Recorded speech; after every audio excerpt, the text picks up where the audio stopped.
News first ಲೈವ್ಗೆ ಸ್ವಾಗತ. ನಾನು ವಿಜಯ್ ವೀರಪ್ಪ. ಮೊದಲಿಗೆ ಹೆಡ್ಲೈನ್. ಯೂಟ್ಯೂಬರ್ ಸಮೀರ್ಗೆ ಬರ್ತಾ ಇದೆಯಾ ವಿದೇಶಿ ಫಂಡ್? ತೇಜಸ್ ಗೌಡ ದೂರಿನ ಹಿನ್ನೆಲೆ ಹಣದ ಮೇಲೆ ಕಣ್ಣಿಟ್ಟಿರುವ ಇಡಿ. ಧರ್ಮಸ್ಥಳ ಠಾಣೆಯಲ್ಲಾದ ಎಫ್ಐಆರ್ ಬಗ್ಗೆ ನೋಟಿಸ್ ನೀಡಿ ವಿಚಾರಣೆ ನಡೆಸಲು ಪೊಲೀಸರಿಂದಲೂ ಸಿದ್ಧತೆ.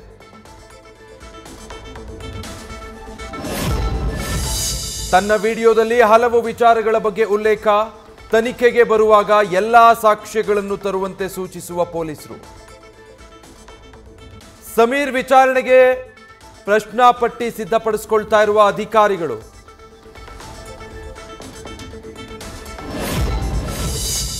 ಧರ್ಮಸ್ಥಳದಲ್ಲಿ ಶವಗಳನ್ನು ಹೂತಿಟ್ಟ ಆರೋಪ ಕೇಸ್. ಫಾರೆನ್ಸಿಕ್ ಎಕ್ಸ್ಪರ್ಟ್ ಮಹಾಬಲ ಶೆಟ್ಟಿಯಿಂದ ಮಾಹಿತಿ ಪಡೆದ ಎಸ್ಐಟಿ ಮುಖ್ಯಸ್ಥ ಪ್ರಣವ್ ಮೊಹಾಂತಿ. ತಮ್ಮ ತಂಡ ನಡೆಸಿರುವ ಶವ ಪರೀಕ್ಷೆಗಳ ಮಾಹಿತಿ ನೀಡಿರುವ ವಿಧಿವಿಧಾನ ತಜ್ಞ. ಬಿಎಲ್ ಸಂತೋಷ್ ವಿರುದ್ಧ ಅವಹೇಳನಕಾರಿ ನಿಂದನೆ ಆರೋಪ. ನ್ಯಾಯಾಂಗ ಬಂಧನದಲ್ಲಿರುವ ಮಹೇಶ್ ಶೆಟ್ಟಿ ತಿಮರೋಡಿ ಪ್ರತ್ಯೇಕ ಸೆಲ್ನಲ್ಲಿ ಮೌನಕ್ಕೆ ಶರಣು. ಜಾಮೀನು ಸಿಗುವ ಭರವಸೆಯಲ್ಲಿರುವ ತಿಮರೋಡಿ ಪರ ವಕೀಲರು.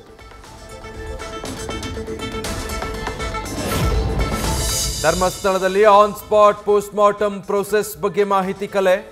ಮೃತದೇಹಗಳನ್ನು ಸ್ಥಳದಲ್ಲೇ ಮರಣೋತ್ತರ ಪರೀಕ್ಷೆ ಮಾಡಿದ್ದೇಕೆ ಎಂಬ ಬಗ್ಗೆ ಎಸ್ಐಟಿ ತನಿಖೆ. ಫಾರೆನ್ಸಿಕ್ ವೈದ್ಯರ ಬಳಿ ಫೋಟೋ ಸಹಿತ ದಾಖಲೆ ಸಂಗ್ರಹ. ಧರ್ಮಸ್ಥಳದ ವಿರುದ್ಧ ಅಪಪ್ರಚಾರ ಆರೋಪ. ಇಂದಿನಿಂದ ರಸ್ತೆಗಿಳಿದು ಬಿಜೆಪಿ ಹೋರಾಟ ಆರಂಭ. ಹೈಕಮಾಂಡ್ ನಾಯಕರ ಸೂಚನೆ ಮೇರೆಗೆ ರಾಜ್ಯ ನಾಯಕರ ರಣಕಹಳೆ.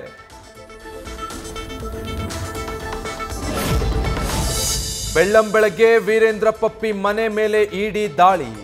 ಬೆಂಗಳೂರು, ಗೋವಾ, ಚಿತ್ರದುರ್ಗ ಸೇರಿ 16 ಕಡೆ ರೈಡ್. ಅಕ್ರಮ ಆಸ್ತಿ ತೆರಿಗೆ ವಂಚನೆ ಹಿನ್ನೆಲೆಯಲ್ಲಿ ದಾಳಿ ನಡೆಸಿ ಪರಿಶೀಲನೆ. ಬಿಹಾರ ಚುನಾವಣೆಯಲ್ಲಿ ಕಾಂಗ್ರೆಸ್ಗೆ ಸಿದ್ದು ಬಲ. ಸಿದ್ದರಾಮಯ್ಯ ಇಮೇಜ್ ಬಳಸಿಕೊಳ್ಳಲು ಹಸ್ತಪಡೆ ಪ್ಲಾನ್. ಆಗಸ್ಟ್ 29ಕ್ಕೆ ಪಾಟ್ನಾ ಪಾದಯಾತ್ರೆಗೆ ಅಹಿಂದ ರಾಮಯ್ಯಗೆ ಆಹ್ವಾನ. ಮುಂಗಾರು ಅಧಿವೇಶನಕ್ಕೆ ಇವತ್ತು ಬೀಳುತ್ತೆ ತೆರೆ. ಇದೇ ಮೊದಲ ಬಾರಿಗೆ 40ಕ್ಕೂ ಹೆಚ್ಚು ವಿಧೇಯಕಗಳ ಮಂಡಿಸುವ ಮೂಲಕ ಇತಿಹಾಸ ಸೃಷ್ಟಿ. ಹಿಂದಿನ ಅಧಿವೇಶನಗಳಲ್ಲಿ ಸಾಮಾನ್ಯವಾಗಿ ಮಂಡನೆಯಾಗಿದ್ದಕ್ಕಿಂತ ದುಪ್ಪಟ್ಟು ಮಸೂದೆಗಳ ಮಂಡನೆ. ಮಲಪ್ರಭಾ ನದಿ ಆರ್ಭಟಕ್ಕೆ ಅನ್ನದಾತನ ಬದುಕು ಸರ್ವನಾಶ. ಜೀವ ಪಣಕ್ಕಿಟ್ಟು ಪೇರಳೆ ಹಣ್ಣು ಉಳಿಸ್ಕೊಳ್ತಾ ಇರೋ ಅನ್ನದಾತ. ಗದಗದ ನರಗುಂದ ತಾಲೂಕಿನ ಕೊಣ್ಣೂರ ಗ್ರಾಮದ ರೈತರ ಗೋಳಾಟ. ಮಹಾರಾಷ್ಟ್ರ ಮಳೆ ಎಫೆಕ್ಟ್. ಘಟಪ್ರಭಾ ನದಿ ತೀರದಲ್ಲಿ ಪ್ರವಾಹ. ಮಾಚಕನೂರು ಐತಿಹಾಸಿಕ ಹೊಳೆ ಬಸವೇಶ್ವರ ದೇಗುಲ ಜಲಾವೃತ. ನದಿ ಅಕ್ಕಪಕ್ಕದ 100 ಎಕರೆ ಕಬ್ಬು ಜಲಾವೃತ. ರೈತರ ಆತಂಕ. ಘಟಪ್ರಭಾ ನದಿಯಲ್ಲಿ ಭಾರಿ ಪ್ರಮಾಣದ ನೀರಿನ ಹರಿವು. ಯಾದವಾಡ ಮಾರ್ಗದಿಂದ ಬೆಳಗಾವಿ ಜಿಲ್ಲೆ ಸಂಪರ್ಕ ಕಡಿತ. ಬಾಗಲಕೋಟೆಯ ಮುಧೋಳಕ್ಕೆ ಬರಲು 20 ರಿಂದ 30 ಕಿಲೋಮೀಟರ್ ಸುತ್ತಿ ಬರಬೇಕಾದ ಪರಿಸ್ಥಿತಿ. ಕಲಬುರಗಿ ಜಿಲ್ಲೆಯಲ್ಲಿ ಭೀಮಾ ನದಿ ಪ್ರವಾಹದ ಭೀತಿ. ಅಪಾಯದ ಮಟ್ಟ ಮೀರಿ ಹರಿಯುತ್ತಿರುವ ಭೀಮೆ.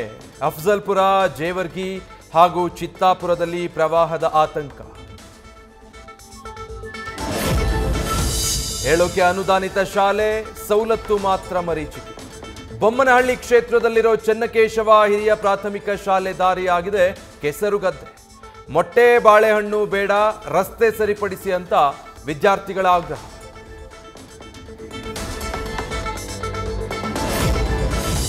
ಸ್ಯಾಂಡಲ್ವುಡ್ ನಟಿ ರನ್ಯಾರಾವ್ ಗೋಲ್ಡ್ ಸ್ಮಗ್ಲಿಂಗ್ ಕೇಸ್. ಮಗಳಿಂದ ಅಪ್ಪನಿಗೂ ಸಂಕಷ್ಟ. ಐಪಿಎಸ್ ಅಧಿಕಾರಿ ರಾಮಚಂದ್ರ ರಾವ್ಗೆ ವಿಚಾರಣೆ. ಚಿಕ್ಕಮಗಳೂರಲ್ಲಿ ಅನ್ನ ಕೊಟ್ಟ ಮನೆಗೆ ಕನ್ನ ಹಾಕಿದ ನೇಪಾಳ ಮೂಲದ ದಂಪತಿ. ಮಾಜಿ ಸಚಿವ ದಿವಂಗತ ಗೋವಿಂದ ಗೌಡರ ಮನೆಯಲ್ಲಿ ಕಳ್ಳತನ. ನಗದು ಸಹಿತ ಚಿನ್ನಾಭರಣ ದೋಚಿ ಪರಾರಿ. ಆಟೋದಲ್ಲಿ ಪ್ರಯಾಣಿಸುವಾಗ ಚಿನ್ನಾಭರಣ ಬ್ಯಾಗ್ ಬಿಟ್ಟು ಹೋಗಿದ್ದ ಮಹಿಳೆ. ಕ್ಷಿಪ್ರ ಕಾರ್ಯಾಚರಣೆ ನಡೆಸಿದ ಕಲಬುರಗಿ ನಗರ ಪೊಲೀಸ್ ತಂಡ.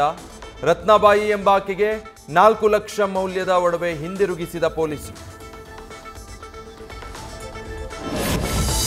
ಡಿಎಂಕೆ ಬಿಜೆಪಿ ಸೇರಿ ಯಾರ ಜೊತೆಗೂ ಮೈತ್ರಿ ಇಲ್ಲ. ತಮಿಳುನಾಡು ಚುನಾವಣೆಯಲ್ಲಿ ನಮ್ಮದೇ ಅಧಿಕಾರ ಎಂದ ಟಿವಿಕೆ ನಾಯಕ ವಿಜಯ್. ಮಧುರೈ ಪೂರ್ವ ಕ್ಷೇತ್ರದಿಂದ ಸ್ಪರ್ಧಿಸೋದಾಗಿ ಘೋಷಣೆ. ಭಾರತದ ಮೇಲಿನ ಟ್ರಂಪ್ ತೆರಿಗೆ ದಾಳಿಗೆ ಚೀನಾ ರಾಯಭಾರಿ ಖಂಡನೆ.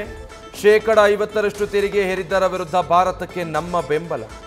ಏಷ್ಯಾ ಆರ್ಥಿಕ ಪ್ರಗತಿಗೆ ಭಾರತ ಚೀನಾ ಡಬಲ್ ಇಂಜಿನ್ ಎಂಬ ಚೀನಾ ರಾಯಭಾರಿ. ಭಾರತ ಪಾಕಿಸ್ತಾನ ಟಿ20 ಕ್ರಿಕೆಟ್ ಕದನಕ್ಕೆ ಕೇಂದ್ರದ ಗ್ರೀನ್ ಸಿಗ್ನಲ್. ಏಷ್ಯಾ ಕಪ್ನಲ್ಲಿ ಸೆಪ್ಟೆಂಬರ್ 14ರಂದು ಉಭಯ ತಂಡಗಳು ಹಣಾಹಣಿ. ಪಹಲ್ಗಾಮ್ ಉಗ್ರರ ದಾಳಿ ಬಳಿಕ ಮೊದಲ ಮುಖಾಮುಖಿ.